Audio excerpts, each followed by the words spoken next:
Hi ಎಲ್ಲರಿಗೂ ನಮಸ್ಕಾರ. Welcome back to our YouTube channel. So ಯಾರೆಲ್ಲ ವಿಡಿಯೋಸ್ ಅನ್ನ ಸಬ್ಸ್ಕ್ರೈಬ್ ಮಾಡದೆ ನೋಡ್ತಾ ಇದ್ದೀರಾ, ಸಬ್ಸ್ಕ್ರೈಬ್ ಮಾಡ್ಕೊಳ್ಳಿ ಅಂತ ಹೇಳ್ತಾ, ಈಗ ನಾವು ಮೊದಲನೇದಾಗಿ ಕೆಲವೊಂದಷ್ಟು ಪಾರ್ಟ್ಸ್ ಬರುತ್ತೆ. ಓಕೆ, ಸೈನ್ಸ್ ಅಲ್ಲಿ ಕೆಲವೊಂದಿಷ್ಟು ಪಾರ್ಟ್ಸ್ ಬರುತ್ತೆ. ಅದ್ರ ಮೇಲೆ ಕಂಪಲ್ಸರಿ PSTR,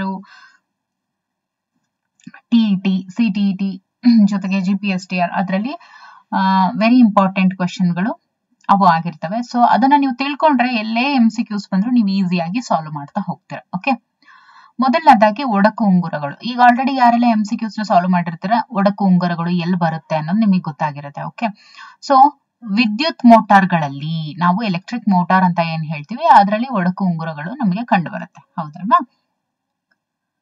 ವಿದ್ಯುತ್ ಮೋಟಾರ್ಗಳಲ್ಲಿ ಇರುವಂತಹ ಒಂದು ಪಾರ್ಟ್ ಒಡಕು ಉಂಗುರಗಳು ಕೂಡ ಆ ಪಾರ್ಟ್ ಅಲ್ಲಿ ಇರುತ್ತೆ. ಸೊ ಇದ್ರ ಕೆಲಸ ಏನು, ಇದು ಏನಾಗಿ ಕಾರ್ಯನಿರ್ವಹಿಸುತ್ತೆ ಅಂದ್ರೆ ಅವು ದಿಕ್ ಪರಿವರ್ತಕಗಳಾಗಿ ಕಾರ್ಯವನ್ನ ನಿರ್ವಹಿಸ್ತವೆ. ದಿಕ್ ಪರಿವರ್ತಕ ಅಂದ್ರೆ ದಿಕ್ಸೂಚಿ. ಓಕೆ, ದಿಕ್ ಪರಿವರ್ತಕ, ದಿಕ್ಕನ್ನ ಬದಲಾಯಿಸುವಂತದ್ದು ಪರಿವರ್ತನೆ ಅಂತ ಹೇಳ್ತೀವಲ್ಲ. ಓಕೆ, ದಿಕ್ ಪರಿವರ್ತಕಗಳಾಗಿ ಒಡಕು ಉಂಗುರಗಳು ಕಾರ್ಯವನ್ನ ನಿರ್ವಹಿಸ್ತವೆ. ಇನ್ನು ಗ್ಯಾಲ್ವನೋಮೀಟರ್, ಅಮೀಟರ್ ಮತ್ತೆ ವೋಲ್ಟ್ ಮೀಟರ್, ಇವು ಮೂರನ್ನ ಚೆನ್ನಾಗಿ ನೆನ್ಪಿಟ್ಕೋಬೇಕು. Okay, galvanometer, whether there is a presence or absence of current ಅಥವಾ ಎಲೆಕ್ಟ್ರಿಕ್ ಫ್ಲೋ, ಅದನ್ನ ನಾವೇನಂತ ಹೇಳ್ತೀವಿ, ಗ್ಯಾಲ್ವನೋಮೀಟರ್. ಮೀನ್ಸ್ ವಿದ್ಯುತ್ ಮಂಡಲದಲ್ಲಿ ವಿದ್ಯುತ್ ಪ್ರವಾಹದ ಉಪಸ್ಥಿತಿಯನ್ನ ಕಂಡುಹಿಡಿಯುತ್ತೆ. ಉಪಸ್ಥಿತಿ ಅಂದ್ರೆ ಇದೆಯೋ ಇಲ್ವೋ ಅನ್ನೋದನ್ನ ಅದು ಕಂಡುಹಿಡಿಯುತ್ತೆ. ಇನ್ನು ಆಮೀಟರ್, ವಿದ್ಯುತ್ ಮಂಡಲದಲ್ಲಿನ ವಿದ್ಯುತ್ ಪ್ರವಾಹದ ದರವನ್ನ ಅಳೆಯೋದಕ್ಕೆ ಆಮೀಟರ್ ನ ಯೂಸ್ ಮಾಡ್ತಾರೆ. ಆಮೀಟರ್ ಏನಕ್ಕೆ, ಎಷ್ಟು ಅಮೌಂಟ್ ಆಫ್ ವಿದ್ಯುತ್ ಪ್ರವಾಹ ಆಗಿದೆ ಅನ್ನೋದನ್ನ ಅಳಿಯೋದಕ್ಕೆ ಆಮೀಟರ್ ನ ಉಪಯೋಗಿಸ್ತಾರೆ. ಇನ್ನು ವೋಲ್ಟ್ ಮೀಟರ್, ವಿದ್ಯುತ್ ಮಂಡಲದಲ್ಲಿ ಯಾವುದೇ ಎರಡು ಬಿಂದುಗಳ ನಡುವಿನ ವಿಭಾಂತರ ಏನಿರುತ್ತೆ ಅದನ್ನ ಅಳಿಯೋದಕ್ಕೆ ವೋಲ್ಟ್ ಮೀಟರ್ ಅನ್ನ ಬಳಸ್ತಾರೆ. ಇನ್ನು ಪರಿವರ್ತಿತ ರೋಧ, ಇದನ್ನ ವಿದ್ಯುತ್ ವಿಭವಾಂತರದ ಮೂಲವನ್ನ ಬದಲಾಯಿಸದೆ ವಿದ್ಯುತ್ ಪ್ರವಾಹವನ್ನ ನಿಯಂತ್ರಿಸೋದಕ್ಕೆ ಉಪಯೋಗಿಸುವಂತಹ ಉಪಕರಣ ಈ ಪರಿವರ್ತಿತ ರೋಧ ಆಗಿರುತ್ತೆ. ಇದ್ರ ಕೆಲಸ ಏನು, ಇದು ವಿಭವಾಂತರದ ಮೂಲವನ್ನ ಯಾವುದೇ ಕಾರಣಕ್ಕೂ ಬದಲಾಯಿಸಲ್ಲ, ಆದ್ರೆ ವಿದ್ಯುತ್ ಪ್ರವಾಹವನ್ನ ನಿಯಂತ್ರಿಸುತ್ತೆ. ಮೀನ್ಸ್ ಅದನ್ನ ಕಂಟ್ರೋಲ್ ಮಾಡುತ್ತೆ ಅಷ್ಟೇ. ರಿಯೋಸ್ಟಾಟ್, ವಿದ್ಯುತ್ ಮಂಡಲದಲ್ಲಿ ಅನೇಕ ಬಾರಿ ರೋಧವನ್ನ ಬದಲಾಯಿಸೋದಕ್ಕೆ ಈ ಒಂದು ರಿಯೋಸ್ಟಾಟ್ ಅನ್ನು ಉಪಯೋಗಿಸ್ತಾರೆ.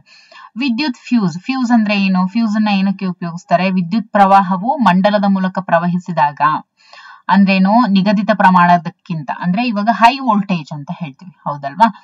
ಸೊ ಹೈ ವೋಲ್ಟೇಜ್ ಅಂದ್ರೆ ಈಗ ನಾರ್ಮಲ್ ಕರೆಂಟ್ ಗಿಂತ ಹೆಚ್ಚು ಏನಾದ್ರೂ ಬಂದ್ರೆ, ವೋಲ್ಟೇಜ್ ಜಾಸ್ತಿ ಆದ್ರೆ ವಿದ್ಯುತ್ ಮಂಡಲದ ಮೂಲಕ ಪ್ರವಹಿಸಿದಾಗ ಅದು ಜಾಸ್ತಿ ಏನಿರುತ್ತೆ, ಅದು ಪ್ರವಹಿಸಿದಾಗ ಫ್ಯೂಸ್ ಏನಿರುತ್ತೆ, ತಂತಿಯ ತಾಪ ಹೆಚ್ಚಾಗಿ, ಫ್ಯೂಸ್ ಒಳಗಡೆ ಏನ್ ತಂತಿ ಇರುತ್ತೆ, ಫ್ಯೂಸ್ ತಂತಿ, ಅದ್ರದ್ದು ಟೆಂಪರೇಚರ್ ಜಾಸ್ತಿ ಆಗಿ ಆ ತಂತಿ ಏನಿರುತ್ತೆ ಅದು ಕರಗಿ ಮಂಡಲವನ್ನ ಕಡಿತಗೊಳಿಸುತ್ತೆ. ಓಕೆ, ಆ ಮಂಡಲವನ್ನ ಏನ್ ಮಾಡುತ್ತೆ, ಕಡಿತಗೊಳಿಸುತ್ತೆ. ಸೊ ಇದು ವಿದ್ಯುತ್ ಫ್ಯೂಸ್ ನ ಕೆಲಸ ಆಗಿರುತ್ತೆ. ಇನ್ನು ವಿದ್ಯುತ್ ಜನಕ, ಯಾಂತ್ರಿಕ ಶಕ್ತಿಯನ್ನ ವಿದ್ಯುತ್ ಶಕ್ತಿಯಾಗಿ ಪರಿವರ್ತಿಸುತ್ತೆ ವಿದ್ಯುತ್ ಜನಕ. ಮೋಟಾರ್ ಅಂದ್ರೆ ವಿದ್ಯುತ್ ಮೋಟಾರ್ ಬಂದು ವಿದ್ಯುತ್ ಶಕ್ತಿಯನ್ನ ಯಾಂತ್ರಿಕ ಶಕ್ತಿಯಾಗಿ ಪರಿವರ್ತಿಸುತ್ತೆ. ಭೂ ಸಂಪರ್ಕ ತಂತಿ, ಲೋಹದ ಮೇಲ್ಮೈ ಹೊಂದಿರುವಂತಹ ಉಪಕರಣಕ್ಕೆ ಯಾವುದೇ ರೀತಿಯ ವಿದ್ಯುತ್ ಸೋರಿಕೆ ಉಂಟಾದಲ್ಲಿ ಅದರ ವಿಭವಾಂತರವನ್ನ ಭೂಮಿಯ ವಿಭವಾಂತರಕ್ಕೆ ಸಮನಾಗಿಸುತ್ತೆ ಮತ್ತು ಬಳಕೆದಾರನಿಗೆ ತೀವ್ರ ವಿದ್ಯುತ್ ಆಘಾತ ಆಗೋದಿಲ್ಲ.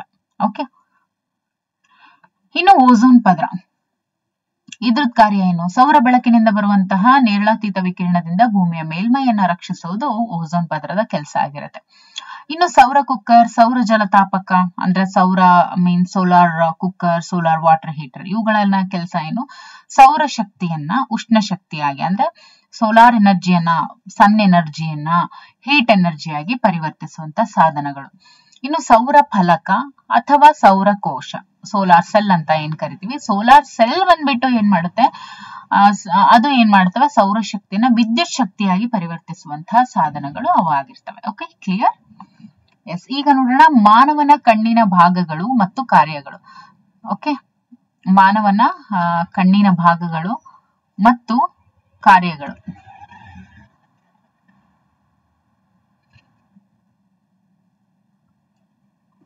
ಮಾನವನ ಕಣ್ಣಿನ ಭಾಗಗಳು ಮತ್ತು ಕಾರ್ಯಗಳು. ಓಕೆ, ಮಾನವನ ಕಣ್ಣಿನ ಭಾಗಗಳು ಅಂತ ಬಂದಾಗ ನಾವಲ್ಲಿ ಕೊರಾಯ್ಡ್ ಅನ್ನ ನೋಡ್ತೀವಿ, ರೆಟಿನಾ, ಕಾರ್ನಿಯಾ, ಕಣ್ಣಿನ ಪಾಪೆ, ಮಸೂರ ಮತ್ತು ಸೀಲಿಯರಿ ಸ್ನಾಯುಗಳು ಅಂತ ಹೇಳಿ ನಾವು ಇಷ್ಟು ಪಾರ್ಟ್ಸ್ 1 2 3 4 5 6 ಪಾರ್ಟ್ಸ್ ನಾವು ಕಣ್ಣಿನ ಭಾಗಗಳಲ್ಲಿ ನಾವು ನೋಡ್ತೀವಿ. ಓಕೆ, ಕೊರಾಯ್ಡ್ ಏನಿರುತ್ತೆ ರಕ್ತನಾಳ ಮತ್ತು ನರಗಳನ್ನ ಹೊಂದಿದ್ದು ನೋವನ್ನ ಗ್ರಹಿಸ್ತವೆ. ಇವಾಗ ಕಣ್ಣಿಗೆ ಏನಾದ್ರೂ ನೋವಾಗುತ್ತಲ್ವಾ, ಅದನ್ನ ಗ್ರಹಿಸೋದು ಯಾವುದು? ಕೊರಾಯ್ಡ್ ಅನ್ನುವಂಥದ್ದು. ಇದು ರಕ್ತನಾಳ ಮತ್ತೆ ನರಗಳನ್ನ ಹೊಂದಿರುತ್ತೆ. ಇನ್ನು ರೆಟಿನಾ ಏನಿದೆಯಲ್ಲ, ಇದು ದ್ವಿತೀಯ ಸಂವೇದಿ ಪರದೆಯಾಗಿರುತ್ತೆ. ಇದ್ರ ಮೇಲೆ ಪ್ರತಿಬಿಂಬ ಉಂಟಾಗುತ್ತೆ. ಕೆಲವೊಂದ್ಸತಿ ಕ್ವೆಶನ್ ಏನ್ ಕೇಳ್ತಾರೆ ಅಂದ್ರೆ ಇಮೇಜ್ ಫಾರ್ಮೇಶನ್ ಅಂದ್ರೆ ಪ್ರತಿಬಿಂಬ ಉಂಟಾಗುವಂತ ಕಣ್ಣಿನ ಭಾಗ ಯಾವುದು ಅಂತ ಕೇಳ್ತಾರೆ. ಅದಕ್ಕೆ ಉತ್ತರ ಏನಾಗಿರ್ಬೇಕು? ದಟ್ ಇಸ್ ರೆಟಿನಾ ಆಗಿರ್ಬೇಕು. ಓಕೆ, ಇನ್ನು ಕಾರ್ನಿಯಾ ಏನು? ಪಾರದರ್ಶಕ ಪದರವಾಗಿರುತ್ತೆ, ಅಂದ್ರೆ ವೆರಿ ಟ್ರಾನ್ಸ್ಪರೆಂಟ್. ಓಕೆ, ಪದರ ಅದಾಗಿರುತ್ತೆ. ಬೆಳಕು ಇದ್ರ ಮೂಲಕನೇ ಕಣ್ಣನ್ನ ಪ್ರವೇಶಿಸೋದು. ಕಾರ್ನಿಯಾ ಮುಖಾಂತರನೇ ಬೆಳಕು ನಮ್ಮ ಕಣ್ಣನ್ನ ಪ್ರವೇಶಿಸೋದು. ಓಕೆ, ಇನ್ನು ಕಣ್ಣಿನ ಪಾಪೆ ಅಂತ ಹೇಳ್ತೀವಿ. ಇದು ಕಣ್ಣಿನೊಳಗೆ ಪ್ರವೇಶಿಸುವ ಬೆಳಕನ್ನ ನಿಯಂತ್ರಿಸುತ್ತೆ. ಈ ಪಾಪೆ ಏನಿರುತ್ತೆ ಅದು ಅಮೌಂಟ್ ಆಫ್ ಲೈಟ್ ಏನು ನಮ್ಮ ಕಣ್ಣಿಗೆ ಹೋಗುತ್ತಲ್ವ ಅದನ್ನ ನಿಯಂತ್ರಿಸುತ್ತೆ. ಇನ್ನು ಮಸೂರ ಬೆಳಕಿನ ಕಿರಣವನ್ನ ವಕ್ರೀಭವನಗೊಳಿಸುತ್ತೆ. ಬೆಳಕಿನ ಕಿರಣ ಏನ್ ಇರುತ್ತಲ್ವಾ ಅದನ್ನ ವಕ್ರೀಭವನಗೊಳಿಸುತ್ತೆ ಮತ್ತು ಕಣ್ಣಿನ ಹೊಂದಾಣಿಕೆಯನ್ನು ಉಂಟು ಮಾಡುತ್ತೆ. ಓಕೆ, ಅಂದ್ರೆ ಕಣ್ಣಿನ ಕಿರಣವನ್ನ ಬೆಳಕಿನ ಕಿರಣವನ್ನ ವಕ್ರೀಭವನಗೊಳಿಸಿ ರಿಫ್ರಾಕ್ಷನ್ ಮಾಡಿ ಕಣ್ಣಿನ ಹೊಂದಾಣಿಕೆಯನ್ನು ಉಂಟು ಮಾಡುವಂಥದ್ದು ಮಸೂರದ ಕೆಲಸ. ಇನ್ನು ಸೀಲಿಯರಿ ಮಸಲ್ಸ್ ಅಂತ ಬರುತ್ತೆ ಕಣ್ಣಲ್ಲಿ. ಅದ್ರದ್ ಕೆಲಸ ಏನು? ಕಣ್ಣಿನ ಮಸೂರವನ್ನ ತನ್ನ ಸ್ಥಾನದಲ್ಲಿ ಇರುವಂತೆ ಜೋಡಿಸುತ್ತೆ.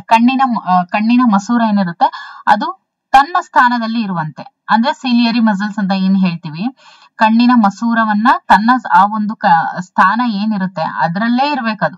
ಓಕೆ, ಅದಕ್ಕೆ ಆದಂತಹ ಒಂದು ಡೆಫಿನೈಟ್ ಪ್ಲೇಸ್ ಏನಿರುತ್ತೆ ಅದರಲ್ಲೇ ಇರುವಂತೆ ಅದು ಜೋಡಿಸಿರುತ್ತೆ ಸೀಲಿಯರಿ ಮಸಲ್. ಸೊ ಇದಿಷ್ಟು ಮಾನವನ ಕಣ್ಣಿನ ಭಾಗಗಳು ಮತ್ತು ಕಾರ್ಯಗಳು. ಓಕೆ, ಇನ್ನು ನಾವು ಮುಂದಿನ ಒಂದು ತರಗತಿಯಲ್ಲಿ ಸಸ್ಯ ಹಾರ್ಮೋನ್ಗಳು ಮತ್ತು ಹೂವಿನ ಭಾಗಗಳ ಕಾರ್ಯ ಏನೇನು ಅಂತ ಹೇಳಿ ನೋಡೋಣ. Okay, thank you for watching.